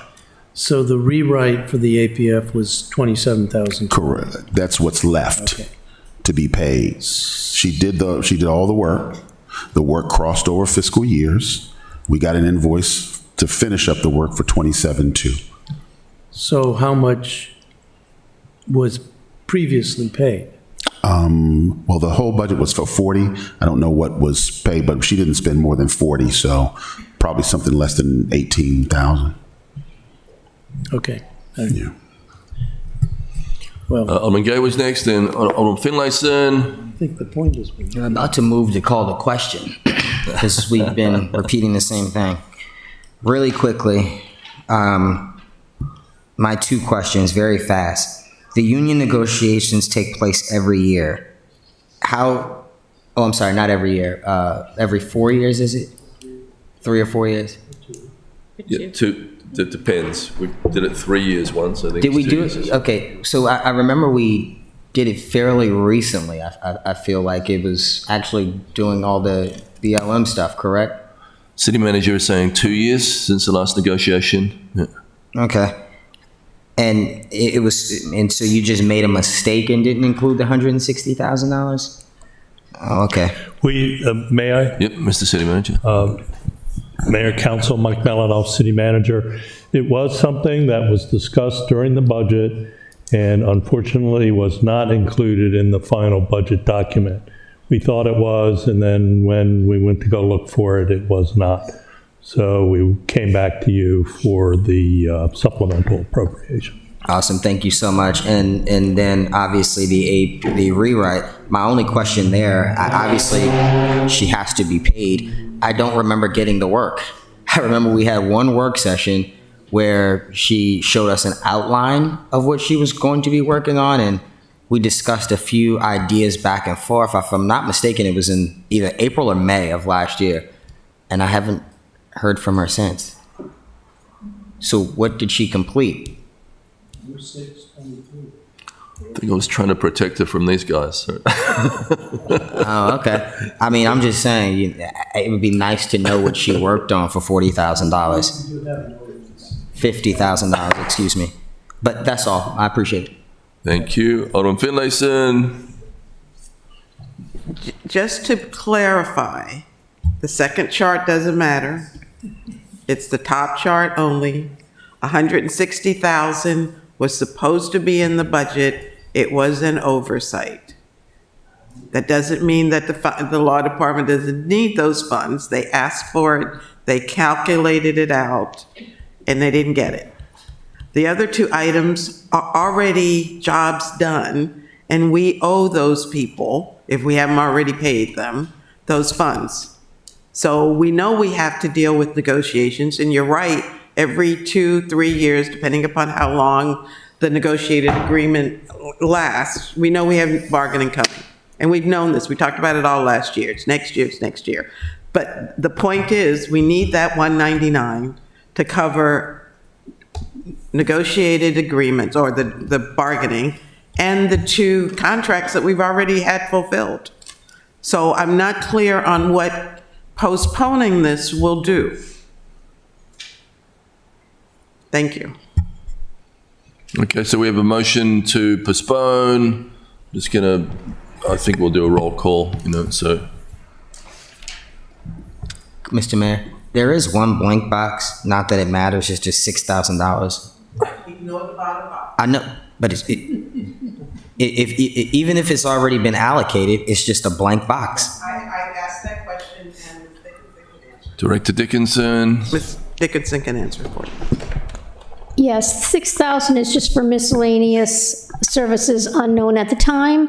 I'm not sure if, I don't have the information in front of me, if that was in the Office of Law Requests. Sometimes we, as a practice, will round up a number to cover any kind of unanticipated services. So that simply doesn't have a particular purpose assigned to it.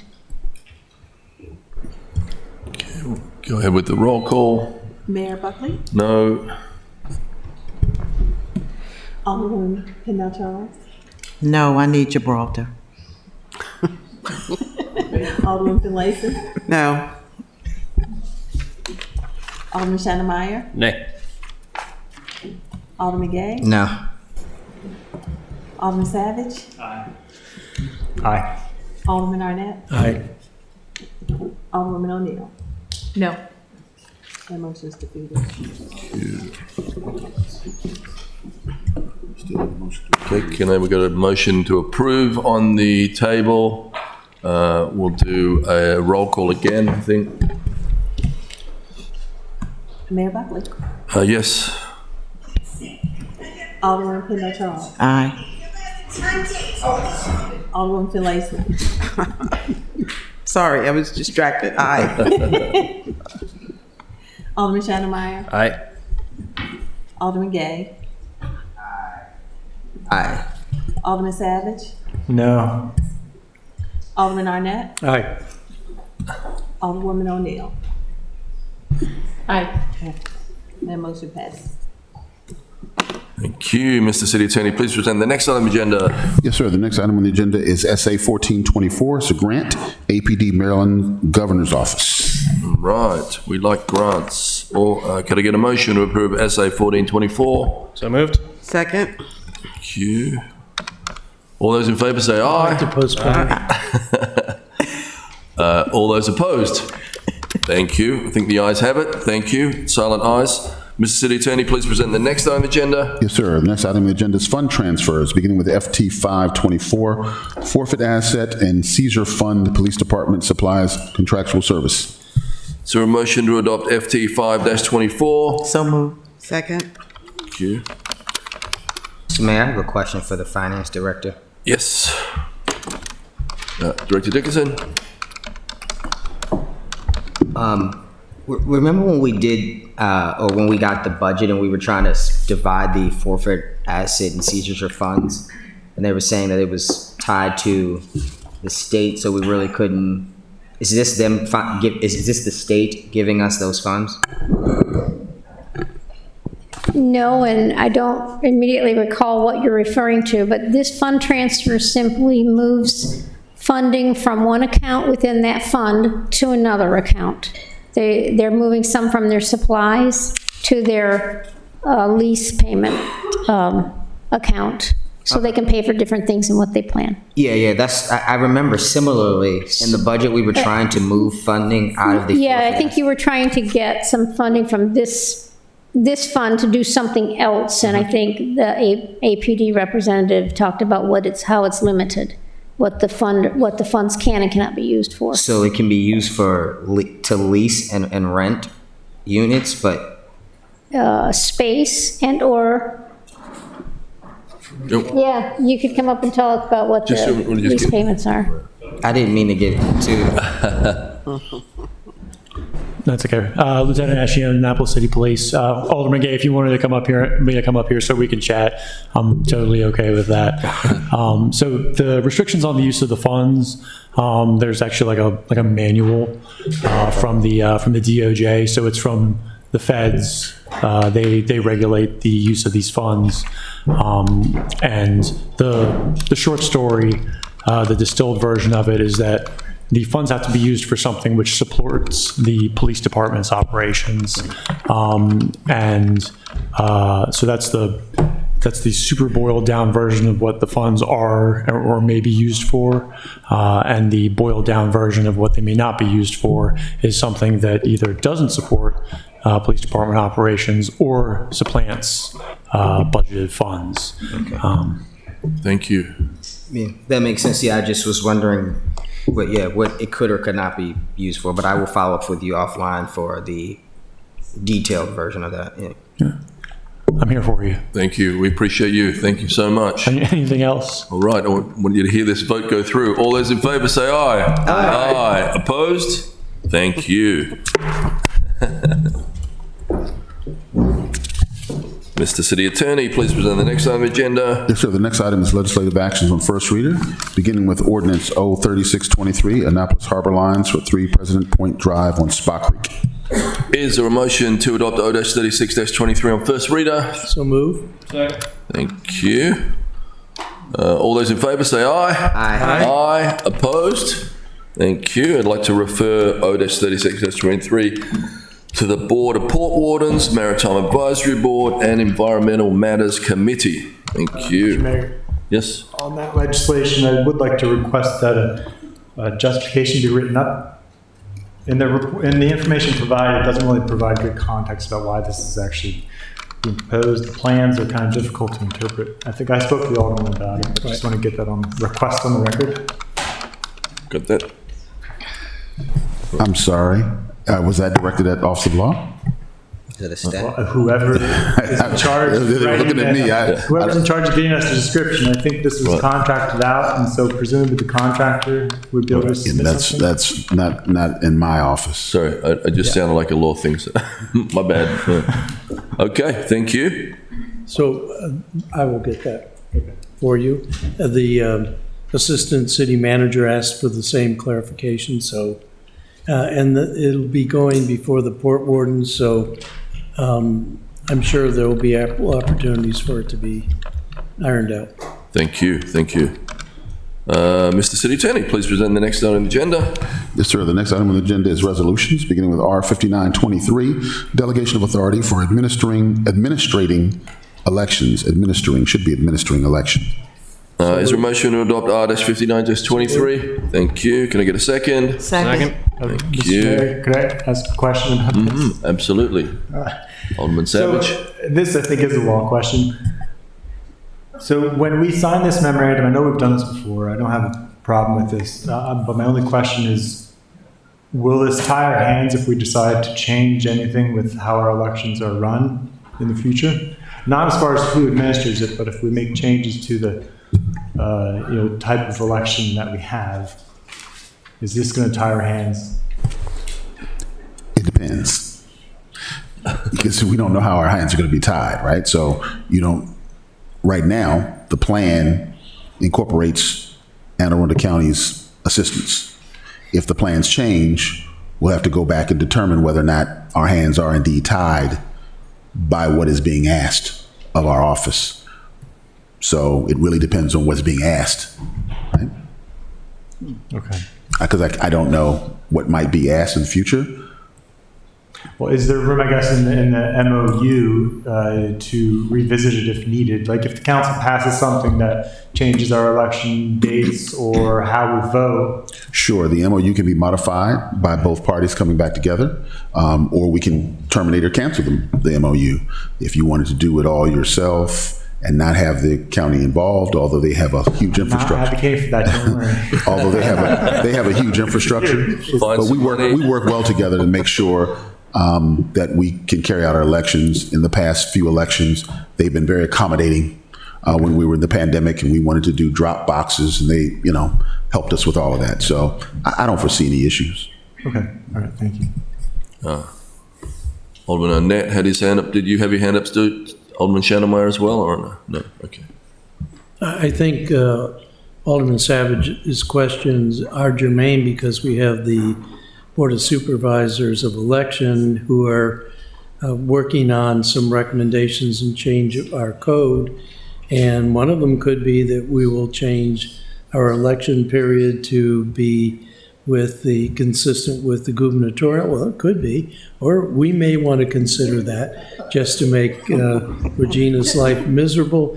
But also there could be things about rank order voting, all kinds of other things that could come up, which wouldn't necessarily affect the MOU, but could. So I like the answer we received from the city attorney, which is if we change things, then we renegotiate the MOU. Regina wants to comment? I just have to say, the board already voted on that stuff. They voted not to make any large-scale changes to the dates or any changes until the 2029 election. So for this election, the election dates are already set. That doesn't mean we won't. Don't their recommendations come to us? Thank you. Okay. All those in favor say aye. Aye. Opposed? Thank you. Mr. City Attorney, please present the next item. Yes, sir. The next item is Resolution R 6123, Budget Process Timeline for Fiscal Year 2025. Is there a motion to adopt R-61-23 on first reader? So moved. Second. Thank you. All those in favor say aye. Aye. Opposed? Thank you. Mr. City Attorney, please present the next item on the agenda. Yes, sir. The next item on the agenda is legislative actions on second reader, beginning with Ordinance O-2223, Business License, Taxes and Regulation, Creation of Art Establishment Beer and Wine License. Is there a motion to adopt O-22-23 on second reader? Thank you.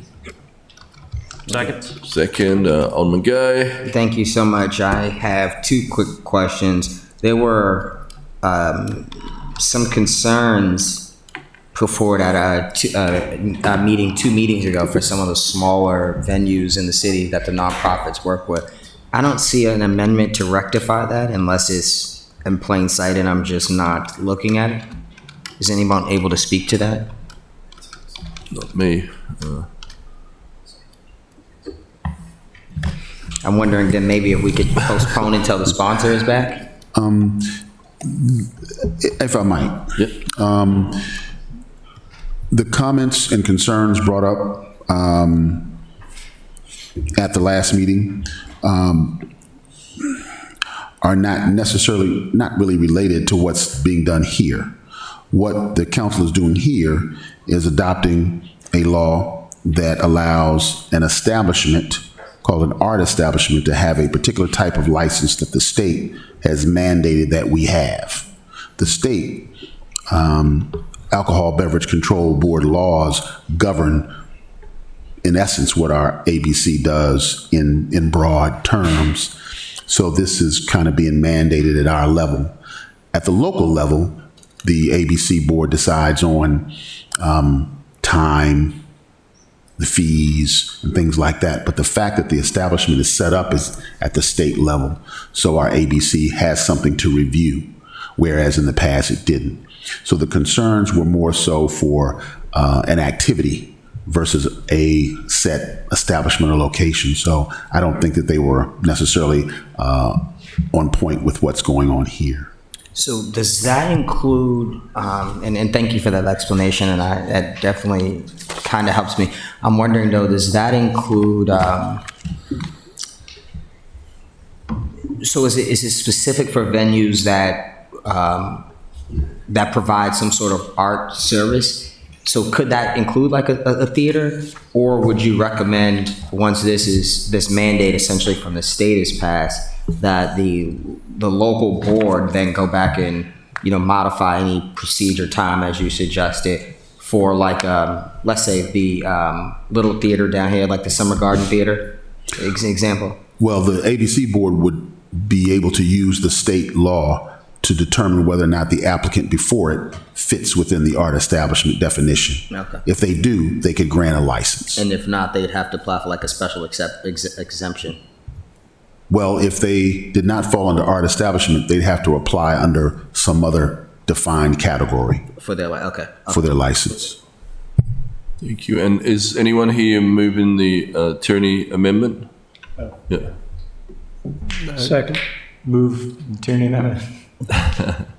But I do have questions about it.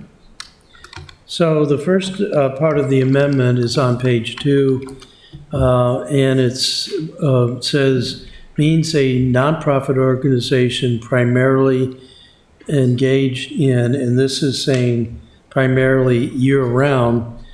Does that mean that nonprofit organizations that aren't year-round are not covered by this code? I mean, I'm wondering why. This has nothing to do with nonprofit organizations. This establishes a new category for a license based on the location. It's called an art establishment. So activities are different, and they would be covered under other definitions. But that's what this amendment speaks to. It says in line 15, small a, means a nonprofit organization primarily engaged in, and the amendment says primarily engaged in year-round, which would mean if you're an organization that is not a year-round, suppose it's a summertime activity, you're not covered by this? Well, I'm not quite clear on what the amendment says, but based on what your reading is, there are two different things going on. The art establishment operates year-round because there was only one art establishment that lobbied for this particular change in state law, which was Maryland Hall. So that organization or that establishment, that location, would be able to apply for a license on an annual basis. Anyone else coming would have to look at whether or not they apply under any other categories or whether they apply under this category. So if there was to come into being a summertime arts nonprofit that only does summertime, we would have to change the code to include arts organizations that are not year-round? Well, arts organizations today can get licenses. I mean, I think this is part of my problem is we're writing it specifically for one organization, and this amendment kind of precludes any other kind of arts organization that doesn't happen to be a year-round organization. So my question is the amendment really necessary? The amendment is not necessary to what the change that the state has mandated the city undergo do. It's really two different things, because one is an activity and one is an establishment. And the amendment speaks more to an activity. The establishment is a set venue that displays art. And it can have a year-round, a license that they can apply for annually. My question remains, but it's not important for my yes vote to pass this. Alderman Savage and Alderman O'Neill and Alderman Gay. Clarity to speak to this amendment.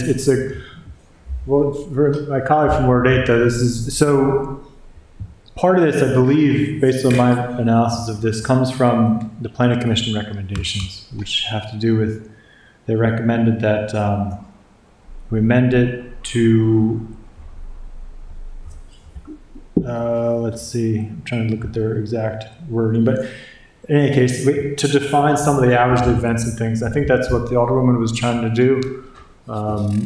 And since I think it's in line with what the Planning Commission recommended, I'm inclined to support it. I don't know if Alderwoman has more information. And might I add too that we have to be careful not to, in my view here, adjust or amend what the state is mandating without further review of what you're trying to do. The reason is because alcohol beverage control normally associates with places where you have liquor. And an activity that doesn't have a place to have liquor year-round is more of a safety issue, because you can't monitor that liquor if the activity is shut down from day to day. With an establishment, you can go and see a license, the liquor is kept on site, and they can serve that liquor with their annual license, just like a restaurant or a bar.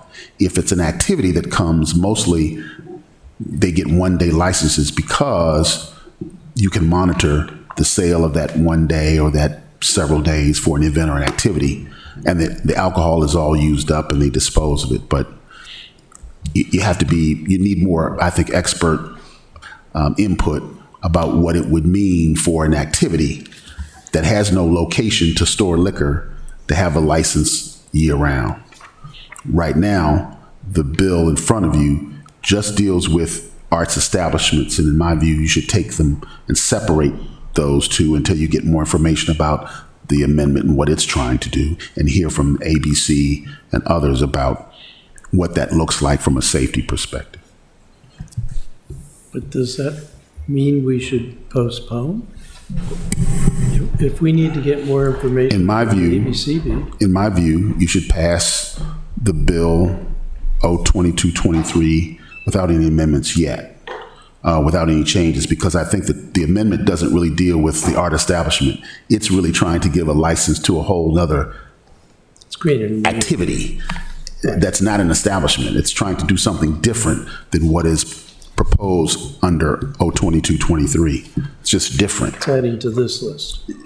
Yes, it's adding to that list and not really modifying 2223. It's just adding another category. And that can be done in a separate bill, in my view. So, Alderman Savage, you still have the floor, Alderman Savage. Yeah. Oh, thank you for the explanation. The second part of the amendment deals with the Planning Commission recommendation about the hours in which it can be served. 1 hour before the event and up to 1 hour after the event. And I think their concern and their recommendations was, unless we limit the service of beer and wine to events, it could just be served anytime. I don't know why they're concerned about that, but that was one of the recommendations. And I think the second part of the amendment, where we insert 1 hour before an event until 1 hour after event, 7 days a week, was meant to address the Planning Commission recommendation. Thank you. Alderman Neal and Alderman Gay. Thank you. I was actually going to address that because I was wondering why we were going to add on the amendment to allow them 1 hour before and 1 hour after, because that seems counterproductive to the noise ordinance that we're also doing that establishes the times. So if my event ends at 10, but I can still serve until 11, doesn't that negate?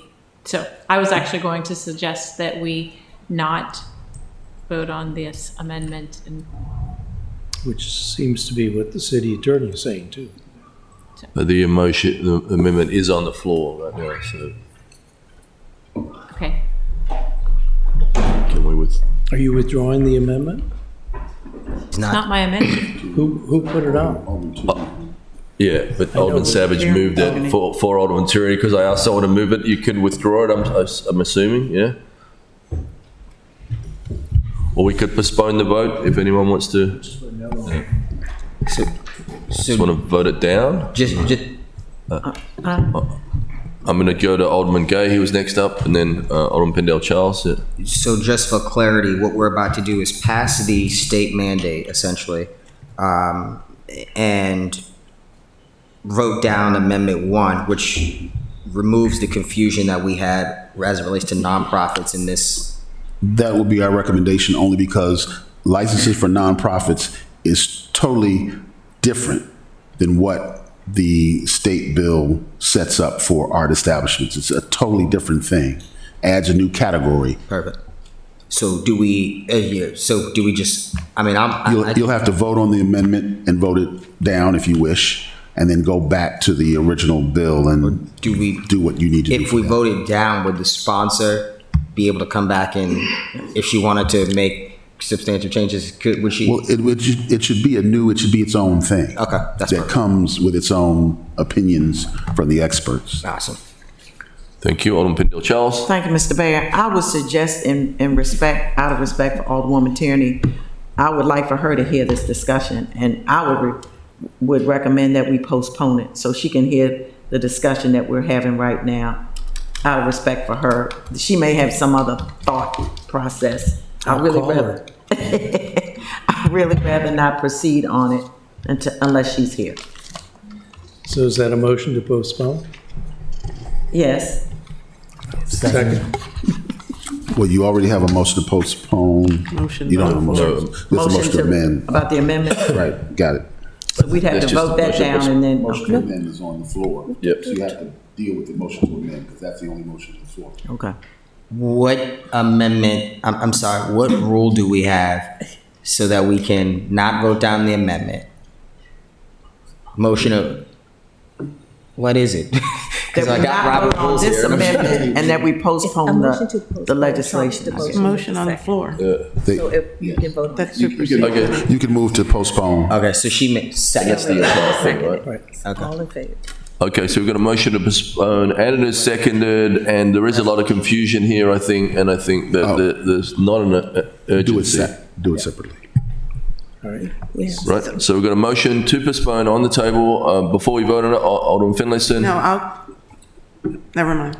You need a motion. The motion to vote to postpone has to have a date certain that it's coming back to the council. Who made Next it? meeting. January, next meeting. Thank you. Yeah. Okay. All those in favor say aye. Aye. Opposed? Thank you. Mr. City Attorney, please present the next item agenda. The next item is the accompanying resolution R3823, FY 2024 annual fee schedule for art establishment liquor license fee. Move to postpone. Second. Until January. January.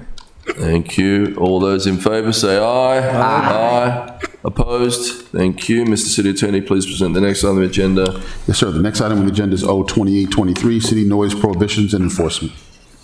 Is there a motion to adopt O-28-23 on second reader? Mr. Mayor, could I move to send this back to committee until February, our first meeting in February? Absolutely. Second. Yep. Second. Okay. Is that specifically environmental matters? Great. All right. All those in favor say aye. Aye. Opposed? Thank you. Mr. City Attorney, please present the next item on the agenda. Yes, sir. The next item on the agenda is R5123, fines for violating Annapolis noise restrictions, accompanying the previous. Move we postpone. Get a second. Second. Thank you. All those in favor say aye. Aye. Aye. Opposed? Thank you. Mr. City Attorney, please present the next item on the agenda. Yes, sir. The next item on the agenda is O2523, exception to allow public kayak rack pilot program. I think this has to be withdrawn as well. Could I get a motion? Move we withdraw. Second. And we have approved the pilot for anyone that has been voted on already, so we don't, this is not necessary. All those in favor, on the go? I'm confused. The ordinance has been, so is the pilot passed through a resolution, or how did you approve a pilot? Pilot was a resolution. Okay, in the ordinance, was this just, okay, cool. All those in favor say aye. Aye. Opposed? Thank you. Mr. City Attorney, please present the next item on the agenda. Yes, sir. The next item on the agenda is O2723, City of Annapolis Electrical Code Update. So move. Second. Thank you. Alderman Peniel Charles. Yes, I'd like to be added as a co-sponsor. I see the National Fire Protection Association is involved, referenced as well. Thank you. Alderman O'Neill. I just have a quick question about it. This past summer, there were several occurrences where BG&E, not contractors in the city, were performing work and putting the meters on the fronts of houses and saying that that was code. We successfully got 2 moved because it seems really ridiculous that we would be asking people on the front of their house to put this meter. And I was wondering if there was any opportunity to have an amendment to this that says something to the effect of the homeowner is involved with placement of updated meters. City Attorney, is that possible? Is that, I know it's code and it's electric code, but I have no way of knowing because of the technical aspects of it. So I don't. I'll co-sponsor separate legislation with you. that will help with that? So we can pass this and do separate legislation? Yeah, because this is really adopting national code.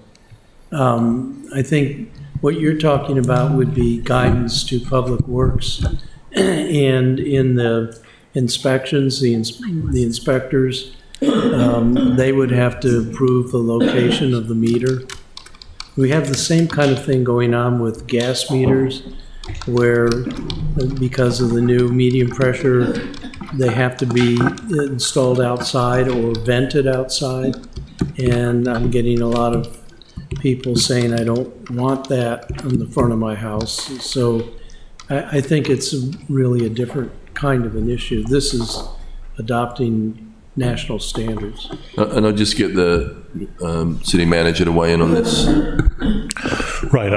Michael Malinoff, city manager. I understand your issue, and in fact, what Alderman Arnett was mentioning was a big issue in the city of Baltimore too, and they worked very hard to try to stop that with BGE's installation of these gas meters in the front of the houses. This is an update to the code. It does. My suggestion to you would be to pass this, but we can revisit it if you need to amend it at a later date on that issue, or use another tool that Alderman Arnett's mentioning. We do this for all the national standard plumbing codes, national electrical codes, and the international building code. And it just is keeping us current because that enables contractors to come in and understand a consistent way to submit their plans. And so if you make mention of it through the city clerk tonight that we look into that issue, we'll certainly follow it up. Okay, thank you very much. Alderman Gay? And I will support the efforts that you both spoke about, because as the city manager has mentioned, I followed it for my full-time job, in fact, and we participated in some of the activism in Baltimore around BG80, et cetera, and something I'm passionate about. I'll support that 100%. Thank you. Thank you. Alderman Finlayson? Yes, and this is not to hold up this legislation, because I think we should vote on it, but they have been in the city of Annapolis for a number of years doing exactly this. They put in these meters in Ward 4. It's been at least 5 years ago. And I think they are working their way around the city. So it does bear discussion, but that is not a new program that they're initiating. It's been in the city for a long time. I was told this summer that it was, the placement of this shut-off valve was due to the contractor was working off this updated 2023 code, and the city was, up until we passed this, working on the 2020 code. So this particular, it's a emergency shut-off valve that's about this big by this big that was smack dab in the center of. And there's a bollard in the front of it, so you can't run into it. But Mr. Malinoff, I think, can probably investigate that for us. Thank you. Thank you. So we've got an agreement here. All those in favour of this on second reader, please say aye. Aye. Opposed? Is there a motion to adopt O-24-23 on third reader? So moved. Second. Madam City Clerk? Yes, sir. Mayor Buckley? Aye. Alderman Pendell Charles? Aye. Alderman Finlayson? Aye. Alderman Shannon Meyer? Aye. Alderman Gay? Aye. Alderman Savage? Aye. Alderman Arnett? Aye. Alderwoman O'Neill? Aye. Thank you. Thank you. Mr. City Attorney, please present the next item on the agenda. Yes, sir. The next item on the agenda is O-3523, Civil Service Board duties. Is there a motion to adopt O-35-23 on second reader? So move. Second. Thank you. Mr. Mayor. Alderman Savage? Just wondering if staff might be available to quickly summarize this. In particular, if you could expand upon, is that okay? Yes, please. Yeah. If you expand So upon, someone can. What exactly is leading to this proposal? Because it looks like the current code has a civil service board involved in some amount of, I guess, review of position classifications. Is that correct? And you're looking to change that? Tricia Hopkins, Human Resources Manager. So the Civil Service Board, under their duties and responsibilities in this section of the code, review all job descriptions for civil service positions and must approve them before they're officially adopted.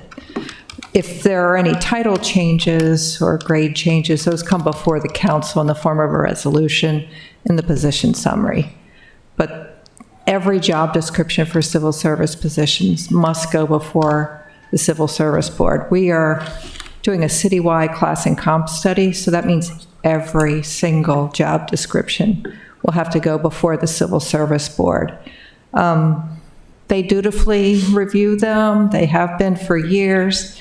That's really tends to be more of a grammatical review, more of a, not a substance review, because that information's coming to them. They're having that presented to them by generally the Human Resources Manager, with support from the departments to just explain that. We have had some challenges over the years in getting members to our board. We have 3 out of 5 positions filled. We've talked about it as a board. I've had some individuals actually resign from the Civil Service Board because they don't see this as substantive work on their part. So I do think it's probably also affecting our ability to attract members of the city to be on that board. I think there's a better use of their time. perhaps this, again, we want to do a citywide class and comp study. We want that to work well. We want to be able to implement it. It will take us time because with only 3 members, if there's any one person that's not available to schedule, makes it more of a challenge to get that completed work done. Do you know what That's the original intention was for having those go to the? Wish I knew. It really predates me by probably decades. I don't really know the answer to that. I did some research as well, as did members of our board, and it's really not an expectation of counties or even municipal governments to have their civil service board or their equivalent engaged in this kind of work. Okay, all right, thank you. Because the Civil Service Board, I guess, after this change, they'll be focusing mostly on appeals from... Correct. Their personnel appeals for our civil servants, which are those that are not in unions. Yeah, so those are appeals brought if there's it's our grievance process, essentially. Yeah.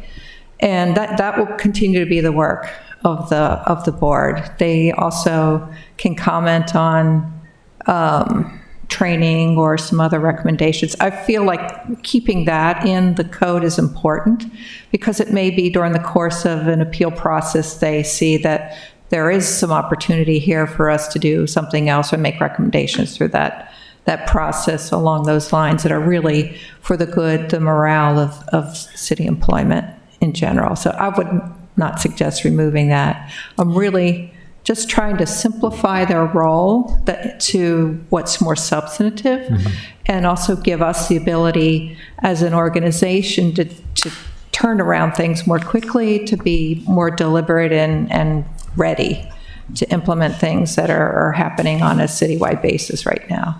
Okay, thank you. I mean, this just sort of brought it to a head, is really the point. Thank you. Alderman Gay had a question. Very quickly, where do we stand with the classification study? So we're on target. As we've been communicating, the plan is for them to have the report, the preliminary report to us meaning city management, by the end of this calendar year. I meet with them every week, make sure it's on track. They have completed their compensation gathering. They're in the analysis phase. They're rewriting all the job descriptions, and all of that will be a deliverable. Are you working with them on that? Like, because you know the city better than them. I mean, so are they writing like a draft and you're editing it to be tailored to the city? So what they have done is they have determined benchmarks where they both collect the data from surrounding jurisdictions that are comparables, and they are engaged in interviewing, for lack of a better term, with focus groups and intentional interactions with people in jobs that they need to gather more direct information from. Every city employee was given the opportunity to go and look at their own job description and enter in survey data, give them feedback around how they think their job should be better described. And then if people took advantage of that or didn't take advantage of it, depending, but all that communication has constantly been gone out. We've conducted 2 town halls with employees. We've distributed summary information so people have an idea of what's happening with the consultant group. And they've also just always remained open by communicating their contact information for soliciting that kind of feedback. And thank you so much. And just lastly, what board, if an employee has an issue, let's say if it's based in like race or sexual discrimination, what board are they assigned to at this point? Is it the Human Relations Commission? For an employee, there's an internal process. They have the ability, depending on which department they're in, there's maybe more specific information or general orders in the police department and the fire department, but for any city employee, we have city policy around non-discrimination in the workplace. Claudia Barber in the Human Resources Office is our employee relations administrator. She's the one that would receive complaints from other city employees and have a duty to investigate under our human resources mantle. We also, as part of the class and comp study, have an equity lens being applied to this. So we have the ability, and with the consultants, I've been working with them on doing kind of a data analysis of our employees from the standpoint of ethnicity and gender as well, and that we have the advantage of using a subcontractor as part of this, which I'm hoping to continue throughout the city's history going forward. And so that's a good analysis of how we look from an equity lens. You're welcome. If you could just stay with us, Trish, as if someone needs an explanation for the Buckley Amendment that I'm about to pose. Can I get a second on the Buckley Amendment? Second. Thank you. Any questions on the Buckley Amendment? Okay. Who's Buckley? Okay, all those in favour say aye. Aye. Aye. Opposed? Thank you. Is there a motion to adopt O-35-23 as amended? So moved. Second. Okay. All those in favour say aye. Aye. Aye. Opposed? Thank you. Is there a motion to adopt O-35-23 on third reader? So moved. Second. Madam City Clerk? Yes, sir. Mayor Buckley? Aye. Alderman Pendell Charles? Aye. Alderman Finlayson? Aye. Alderman Chandelmeyer? Aye. Alderman Gay? Aye. Alderman Savage? Aye. Alderman Arnett? Aye. And Alderwoman O'Neill? Aye. Thank you. All right. Thank you so much. Thank you. You guys in the back for the abandoned vehicle thing? No, just joking. No. One more and we're on yours. One more and yours. Mr. City Attorney, please present the next item on the agenda. Yes, sir. The next item is Resolution R5623, FY 2024 fine schedule update abandoned vehicles. Is there a motion to adopt? Thank you. Second? Second.